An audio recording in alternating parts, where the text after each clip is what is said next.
Hello friends, welcome back to the Visart classes. So today we are here with literature book, First Flight, Class 10 NCERT. Okay, so how this book functions and what is the role of this book throughout the whole year. So as we know that this is our English literature book and here it is mentioned it is a textbook. Okay, so every language has its own literature. So first, starting literature, we need to understand what is language. So firstly, we will discuss here language. Just like Hindi, Sanskrit, English, Urdu, there are lots of language. And their literature is also very important. And English is, as we know, is a very vast language, so it has a very vast literature. It covers a very huge area. So, firstly, language is considered what? In two parts. We classify language in two parts. How? Either we can express our feelings by speaking, or maybe reading. We can also mention, sir, there is another sir, symbolic. When you feel thirsty, you can show me gesture. I understand. But here we can discuss here, the language is classified into two types. The first one is a written language and the second one is a spoken. As I have told you earlier, we are learning literature, English literature. Alright? So the whole book is in form of written form. Okay? This book is in form of written. It is a written form. It does not speak. तो कोई ई book नहीं है कि कोई किसी से हम scan करें तो हम क्या कर सकते हैं, इसको बोल सकते हैं. तो ये जो हमारे पास इंग्लिश लिटरेचर की बुक है ये हमारा क्या है, एक रिटन फॉर्म में है. अब जो भी इस किताब के तहत लिखा गया, what has been given the our contents, may be the syllabus, it is in two parts. So written is classified into two parts. The first one is called prose and the second one is poetry. When we focus our content, let me show you. Alright? Yeah. This is our contents list. And the first chapter is here, a letter to God. As you have, I think you have studied well. Okay? So a letter to God comes under poetry or prose. Definitely you can answer me, it falls under prose. But when we move to next one, the next one chapter is here, Dust of Snow, Fire and Ice, written by one of the greatest author of America, Robert Frost. So it comes under poetry. So what is the difference between prose and poetry? There should be the question here. Then what are the major differences between prose and poetry? So prose is the natural flow of words. Okay? Prose is the natural flow of words that tells a story about someone or something. That can be maybe the fictional, maybe the non-fictional. It may be the biographical, maybe the autobiographical, and some other way, some other genres. So under prose, different things of writing come here. Just like under prose, what can be done here? If I mention here in prose, the first thing that comes under prose, that is a story. A story is maybe the true story, maybe the fictional, means false, imaginary. It is about someone's life, written by other, that becomes biography, written by the author himself, becomes autobiography. So in prose, the first thing we need to understand that is a story. The second thing that comes under prose is novel. What do we mean by novel? Novel is the longest form of narrative. Novel is the longest form of genre that is in form of written and that comes under prose. So mainly prose is classified into different categories. Just I have discussed here a story, novel. The second one is drama. What is drama? Drama is a distinct form of writing that compromises dialogues. Just like the famous drama we will study at the end of the chapter, A Marriage Proposal by Anton Chekhov. Let me show you again. The marriage proposal here, the marriage we see here, but when we go through the text, we can find out the whole title of this chapter is the marriage proposal, written by the famous Russian author Anton Chekhov. All right. So what happens in this genre? Lots of dialogues were there. Chibukov, Lomov, okay, Natalia. It is mentioned here, Natasha. So this form of writing that comes under prose is considered drama. The world famous dramas written by lots of the dramatists, the most famous were considered Christopher Marlowe, William Shakespeare, Ben Jonson, okay, John Webster. Lots of dramas are there. Othello, Hamlet. But have you ever heard this name? Othello, Hamlet, famous novels. Okay, I will discuss later. The next comes, as I have told you, if any piece of writing written by the writer himself, this comes under autobiography. Just like the famous autobiography in English literature was Nelson Mandela. The second chapter we are going to cover here. A Long Walk to Freedom. Mahatma Gandhi, My Experiment with Truth. This is the famous biography. Alright? Next, biography. The life description of a person written by other. That it comes biography. Suppose I get impressed by someone's personality and I want to, write. I want to immortalize him or her. I can write something. It becomes a famous biography. Alright? The next one is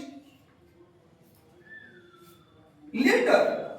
Letter comes also under the form of prose and it is in form of written. And the last one is essay. So these are the basic classification of prose. Under prose, we study story, novel, drama, autobiography, biography, letter, and essay. So the whole book we will study in prose section. Whatever the chapters we are going to cover in that, the whole year or the whole syllabus that comes, whether the story, maybe the novel, drama, autobiography, biography, letter, and essay. Two examples already I have given. The first chapter, a letter to God, that is a story. But when we go through the second chapter, A Long Walk to Freedom, it comes under autobiography. And I have also discussed the last chapter, a marriage proposal, a yada proposal, a drama. So whatever the prose section covers in that book comes under this heading. When this essay is now what? A spoken. When it is in written form about somebody or something, shortly description, that is essay. When you present it orally, the same essay becomes what? A spoken. So before discussing poetry, I want to focus here. So a spoken is classified into 4 parts. Where it is in written form, it consists or it is considered essay. Alright? But when it is delivered, it becomes a spoken, means a speech. So the first classification of a spoken is a speech. The other form, we make a group, in a proper group, okay? A topic is given. We discuss point wise. This is called debate. The second classification of a spoken is debate. We go to the vegetables to buy vegetables. Lots of shopkeepers were there. We start doing arguments. No. Tomatoes, 20 rupees per kg. No. The next one beside you is giving 15 rupees. We start doing argument. The shirt cost 500. No, it's only of 350. What is this? Have you made any point? No, we are discussing in simple way. No any point, no any in a proper way. So this kind of a spoken is considered argument. This is called argument. And when we go for somewhere else, either to your friend's house, either to play, our mom, maybe the dad, maybe grandfather, grandmother, starts giving lots of things. This day you are operating phones so much. You are spending more and more time. That will cause lot of problem. They start giving me lots of moral lessons. एक करो, ऐसा मत करो, ऐसे करते थे हम, तुम्हारे एज में थे 10th में, तो मैं ये कर लिया करता था, लोगों कितना रिस्पेक्ट करता था, जो भी हमारे आते थे, बहुत तरह की बातें हम करना शुरू कर देते थे. So that is called sermons.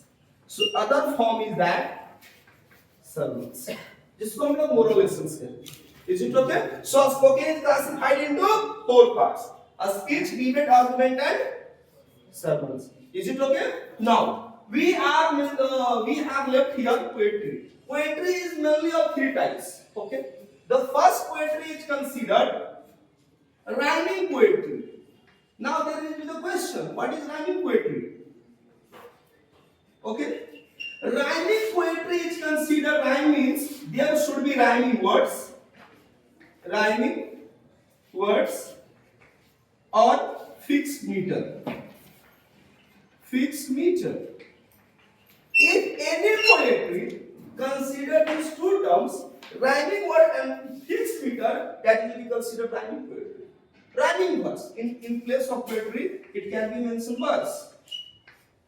But such kind of poetry we have also, it is famous in our modern days. There is no rhyming words, no regular meter or fixed meter. So this kind of poetry is considered free verse poetry. And simply we can say free verse. And verse without rhyme, but regular meter, fixed meter, this is called blank verse. Blank verse. I have lots of examples I have written in my life of rhyming poetry. Once I was cycling, alright. I was in graduation. I was riding a cycle, and I started thinking something I need to write on life. So I just started thinking, what is life? I write 4 lines. Life is suspension. Life is full of doubts. Life is suspension. If you want to clear this suspense, you need to great attention. Suspensions, attention. Life is full of suspension. Okay? So it needs great attention. And if you want to take pension, never take any tension. I have composed this poetry. जिंदगी में स्वर्ग चाहते हो, pension it means here metaphor. I have used as a metaphor. It is signifying. Means if you want to achieve something big, never take any tension. Don't put yourself under pressure. Be natural. Be the state of calmness. Alright? And do something better. Then you can achieve something great. If you are taking this study, suppose we are in a standard 10 right now, and we think that it's a body work, it's a very heavy syllabus, we can't do anything else. Okay? So this is here what? The fine example of rhyming poetry. I have also written one more poetry for a little kid. Alright? Let me tell you the reference how I have composed this poem. It was the time of when I used to teach in a CBSE school, right? And I was conducting morning assembly, and the day was of result declaration. Alright? Yeah. So there is a girl from our school who has scored better marks and achieved the maximum marks, we can say. I thought, what should I write on her? Then I take my pen and I have a piece of paper. That time I start writing. The girl was very small in size, so I started telling that she is very small. I am presenting the example of rhyming poetry. Alright? She is very small. She is very smart. She is very active. Okay? So I have mentioned she is very small. She bounces like a rubber ball. When you hit the rubber ball on the surface, it will come to you again. So she is very small. She bounces like a rubber ball. Don't think she will fall because she is super from all. क्योंकि आप सबसे super है. तभी she achieved the first position. She got the highest mark. So what do you find? A small, ball, fall, all. These are rhyming words. I have also composed a poem on class 10 student. You are the students of class 10. You need to show the power of a pen. आप 10 के विद्यार्थी हो, आपको pen. So you are the student of class 10. You need to show the power of the pen. Pen कितनी आसानी से poetry लिखी जा रही है. So this is the demo round here, how English literature works, how I will teach the whole syllabus next year. It will be going to be very very interesting. So friends, I hope this short video it will be very useful for all of you. And if you are here the first time, never forget to subscribe my channel. Also share this video to your friends whoever is studying class 10th. So that's all. Thank you very much.